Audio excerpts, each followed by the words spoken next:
윤석열 대통령이 현지 시간으로 25일 미국 국빈 방문 이틀째 일정을 시작했습니다. 윤 대통령은 워싱턴의 알링턴 국립묘지를 참배하고 한미동맹 70주년 기념 오찬 행사에 참석하는 등 6.25 당시 목숨을 바친 참전용사들의 희생에 경의를 표했습니다. 이종석 국방부 장관이 JSA 경비대대를 방문해 한미 장병들을 격려했습니다. 이 장관은 장병 한 명 한 명이 한미동맹을 상징한다고 강조하며 전회를 바탕으로 한미동맹의 새로운 70년을 만들어가는 주역이 되기를 바란다고 당부했습니다. 북아프리카 수단에서 우리 교민을 안전하게 후송하기 위한 프라미스 작전이 성공적으로 완수됐습니다. 국방부는 공군 수송기와 청해부대 소속 충무공 이순신함, 다목적 공중급유기 시그너스 등 6회 공군의 가용 자산을 총동원해 작전을 성공시켰습니다.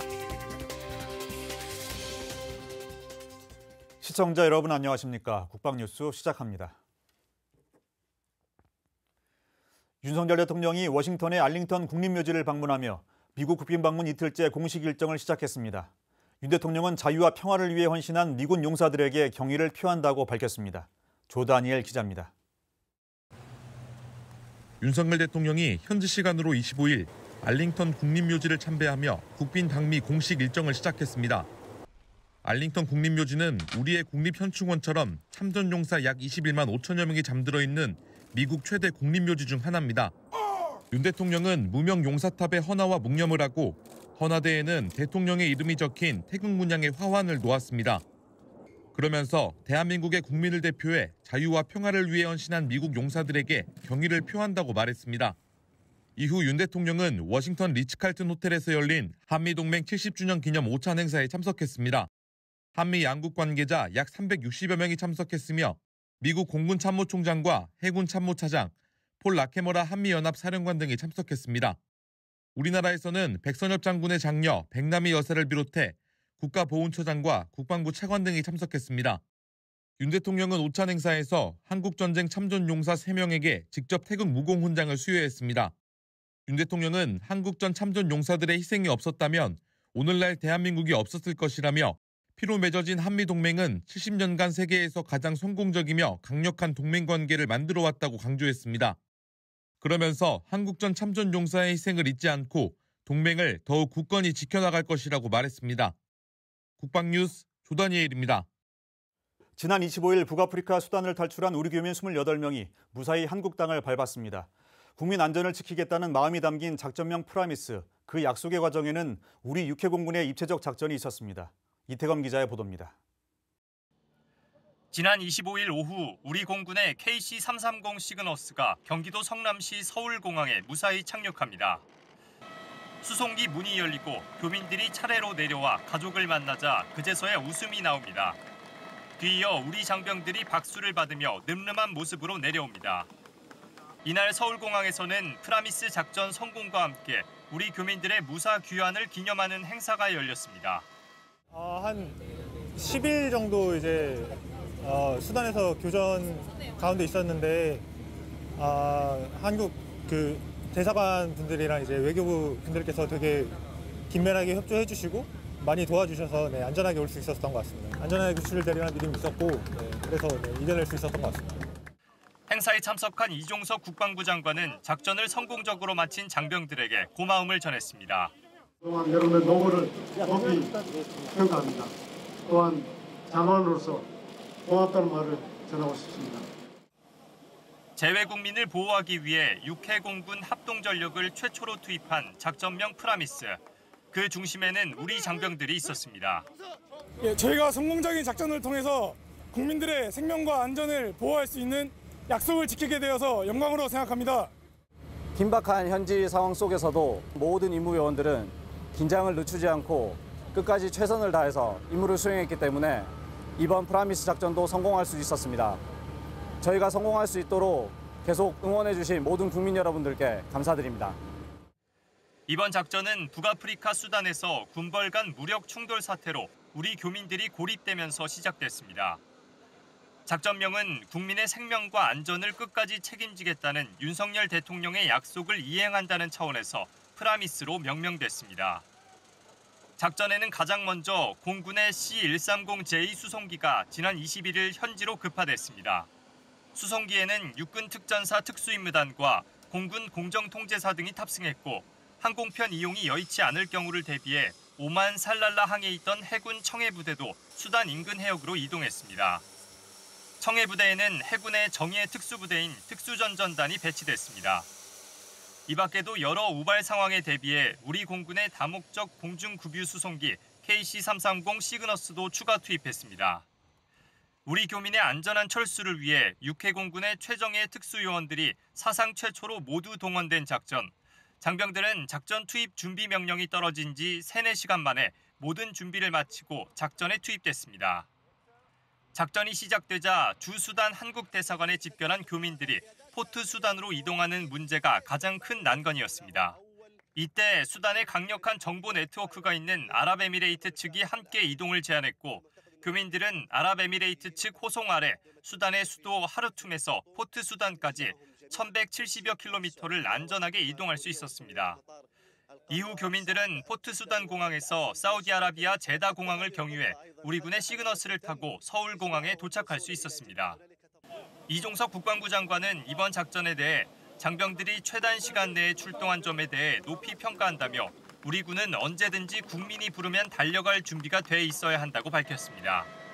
한편 정부는 안전하게 한국 땅을 밟은 우리 교민들의 건강 상태를 확인하는 등 필요한 지원을 이어간다는 방침입니다. 국방뉴스 이태검입니다. 이종석 국방부 장관이 올해 한미동맹 70주년을 맞아 공동경비구역 JSA 경비대들을 찾아 한미 장병들을 격려했습니다.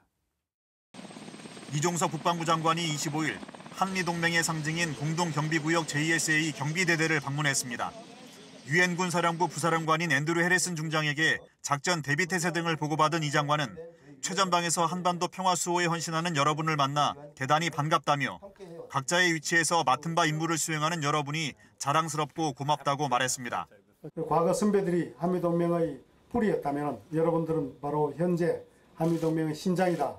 이렇게 표현해도 과언이 아닐 것 같습니다. 여러분들이 있기 때문에 대한민국의 자유, 평화, 번영이 지켜줄 수 있는 겁니다. 이어 이 장관은 한미 장병들과 함께 식사를 하며 한미동맹의 중요성을 강조했습니다. 이 장관은 한미동맹은 선배 전우들이 6.25 전쟁에서 흘린 피와 땀에서 태동했고 JSA를 거쳐간 여러분의 선배 전우들이 계승해왔다며 어깨를 나란히 하며 한미연합항의 태세를 유지하고 있는 여러분 한 명 한 명이 바로 한미동맹을 상징한다고 치하했습니다. 이 장관은 마지막으로 한미동맹 70주년을 맞아 끈끈한 전우회를 바탕으로 한미동맹의 새로운 70년을 만들어가는 주역이 되기를 바란다고 당부하며 한미 장병들을 격려했습니다. 해군이 한국국제정치학회와 해군 정책포럼을 공동으로 개최했습니다. 배창학 기자의 보도입니다. 우리나라의 인도태평양 전략과 한미동맹을 주제로 해군의 역할과 발전 방향에 대해 논하는 시간이 마련됐습니다. 해군과 한국국제정치학회가 이종호 해군참모총장과 박인희 한국국제정치학회장을 비롯한 외교와 국방안보 전문가 50여 명을 초청한 가운데 올해 첫 해군 정책 포럼을 실시한 것입니다.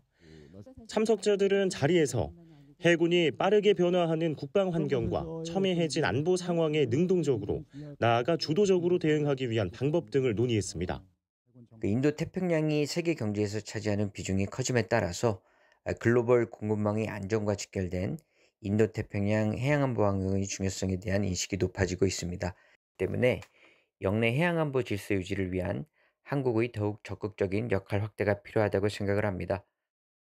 이종호 해군참모총장은 환영사에서 해군은 한미동맹의 핵심군으로서 소임을 다하며 정부의 인도태평양 전략에 발맞춰 나갈 것을 약속했습니다. 우리 해군도 정부의 인태전략 구현을 위해 추진계획 수립과 함께 세부 유행과제를 구체화하고 있습니다. 이를 위해 해양 전략과 작전 개념 발전, 첨단 과학기술 기반의 해군력 건설, 한미 가국 간 연합훈련 확대, 군사 교류 및 협력 증진 등을 중점적으로 추진 중입니다. 박인희 한국국제정치학회장은 기조연설을 통해 한반도 해양은 지정, 지경학적으로 중요하기 때문에 이를 어떻게 활용하느냐가 최우선 과제라고 말했습니다. 그러면서 앞선 과제를 해결하기 위해 한반도 평화의 주역인 해군이 앞장서야 한다고 강조했습니다. 대한민국의 그런 자랑스러운 역사 속에는 현실 속에는 해군의 든든한 힘이 있었기 때문이라고 저는 굳게 믿고 있습니다. 해양 정책 포럼을 통해서 모아지는 지혜가 앞으로 한국의 역사에서 또 한국의 향후 발전에서 더 큰 밑거름이 되기를 진심으로 기대하겠습니다. 기조연설에 이어 각 분과별 주제 발표가 이어졌습니다.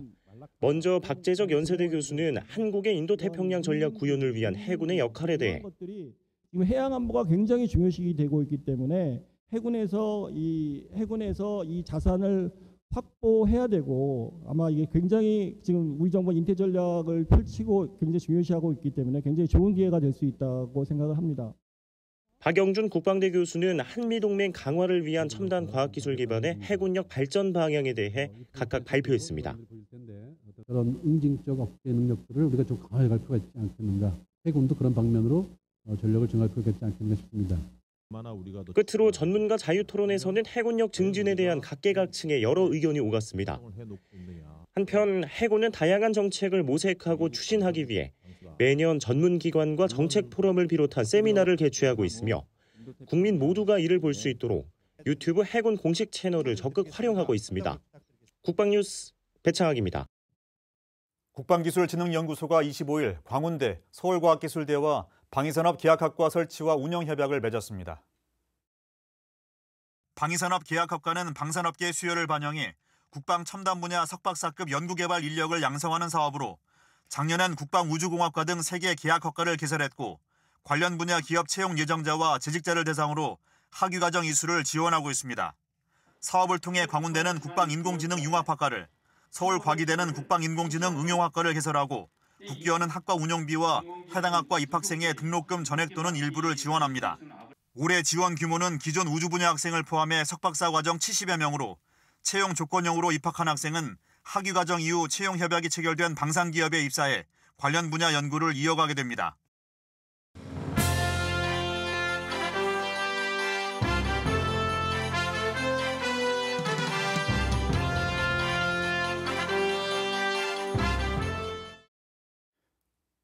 연중기획 전쟁기념관 이달의 호국인물 4번째 소식입니다.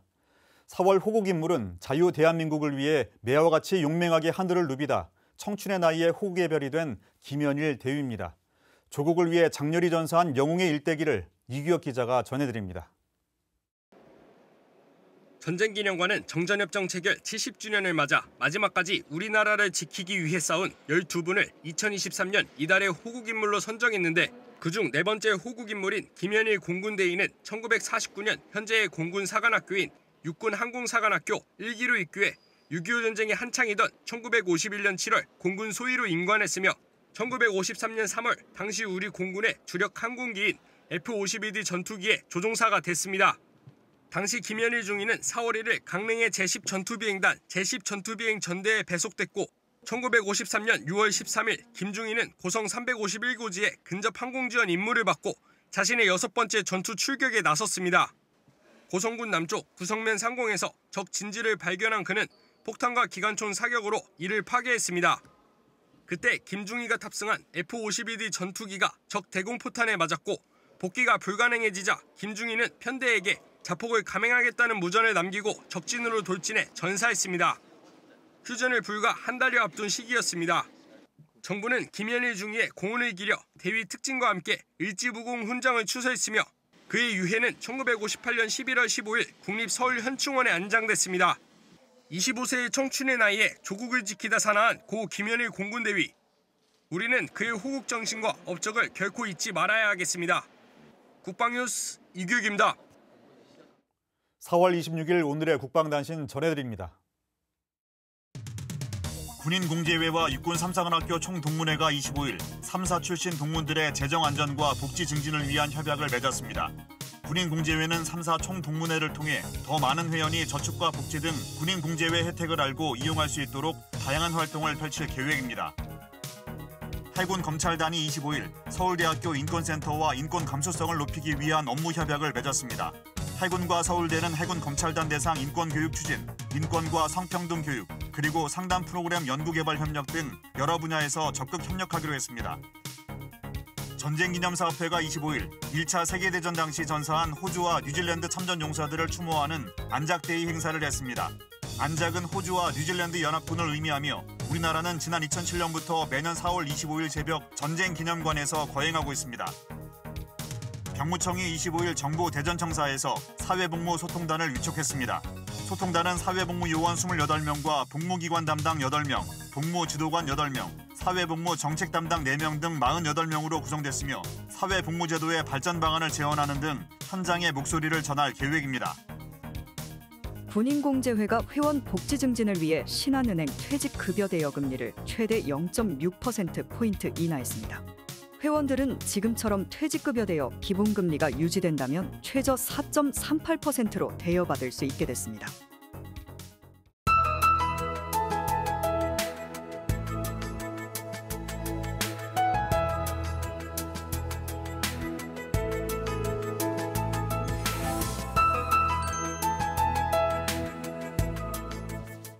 오늘도 전국이 흐린 가운데 쌀쌀한 날씨가 이어지겠는데요. 자세한 날씨 알아보겠습니다.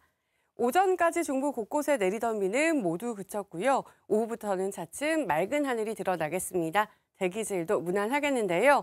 다만 오늘까지는 쌀쌀한 날씨가 이어지겠습니다. 대부분 지방에서 바람이 강하게 불겠고요. 낮 기온도 어제보다는 높지만 여전히 평년 기온을 밑돌겠습니다. 한낮에 서울이 15도, 대구 20도에 머물겠습니다.